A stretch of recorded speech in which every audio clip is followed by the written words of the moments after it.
You've got to learn the lesson. And I think that's such an important thing to note. I hear that sometimes when people want to change jobs, they're like, I don't like what's happening here, and this is pissing me off, and that person's pissing me off, blah blah blah. And I'm like, you have to walk through this fire and learn what you need to learn from this person or the situation, because 9 times out of 10, you leave this job, your energy will seek out the same circumstance again. You call it karma or whatever you want, and you'll go through it again. So either take the opportunity to deal with this now or enjoy dealing with it again in the future. It reminds me, as you were sharing that too, about like, what are you doing right now?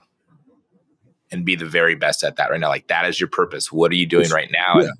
It's both your purpose and it's training you. Mm-hmm. You can understand it's like what I'm doing right now is as important as this is to me. It's practice for the next thing. I don't know what the next thing is exactly. I just told you, I think I kind of know, but like, who knows? It might be something totally different, but I know I'm being prepared right now for whatever's next. And whether that's true or not, and that's my belief system, it's a great way to think. When I was at the end of my first startup, I ended up having this when I learned to be a salesperson. Like, after we went through this whole potential acquisition process and we went through some turbulence, I had to go in and actually sell again as a founder. And like, I was like, the first time I sold, it was out of pure passion. And I had my business partner with me and we were a good tag team. And I was like the numbers guy. And we managed to do decent founder-led sales. And then now it's like, hey, you're on your own as an independent salesperson with all of our other salesperson, like, go get it done. Here's your number, and I knew like I had to do it to kind of like avoid something like a layoff. Basically, it was a tough time.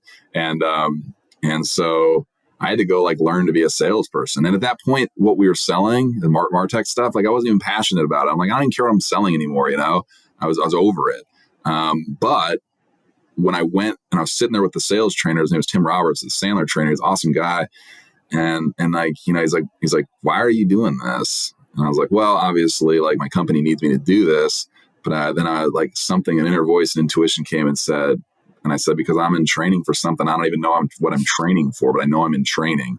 And then lo and behold, Dreamful comes around. And this is definitely my mission as it stands right now. Mm. But I knew it. We're all in training all the time for what's next. Doesn't make this any less important. It just means you're being prepared.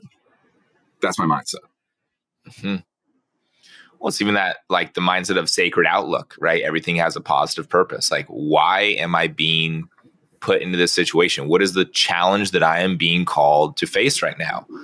And if you are continually being faced with that challenge, you haven't yet learned the lesson. You haven't yet integrated it. Yeah, you've got to learn the lesson. And I think that's such an important thing to note. I hear that sometimes when people want to change jobs, they're like, I don't like what's happening here, and this is pissing me off, and that person's pissing me off, blah blah blah. And I'm like, you have to walk through this fire and learn what you need to learn from this person or the situation, because 9 times out of 10, you leave this job, your energy will seek out the same circumstance again. You call it karma or whatever you want, and you'll go through it again. So either take the opportunity to deal with this now or enjoy dealing with it again in the future. Mm-hmm. That's unbelievably true right there. It's like even going into the vibration that you are putting out is going to attract that exact same vibration to you. Yeah. And you even relate that to the subconscious, kind of like the reticular activating system in the brain. They call it, that's why people talk about self-fulfilling prophecies. But it's like, it's going to seek out and find whatever you are. I always say you create what you are. So if you're somebody who has trust issues, you're going to create, and your subconscious, which is infinitely more powerful than your conscious mind, is going to seek out opportunities for you to work on trust building. And how are you going to work on trust building? By dealing with situations where trust is compromised and learning how to build trust in those situations. You're going to find it over and over again. It's like they talk about people who have, crappy parents. It's like they date people like they're crappy parents because they have to overcome those mental roadblocks in order to free themselves from that so that they can be a more evolved human. And I can tell you that universal intelligence is obvious and well studied and understood in psychology. It's like you're gonna recreate the pattern. So deal with them as they stand. And like I said, if you're in a situation with like somebody who's driving you crazy at work, it doesn't mean sit there and take it.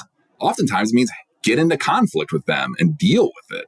and then free yourself of that. Then you can move on to the next thing. But don't run away from something. Don't run away from somebody unless they're physically harming you.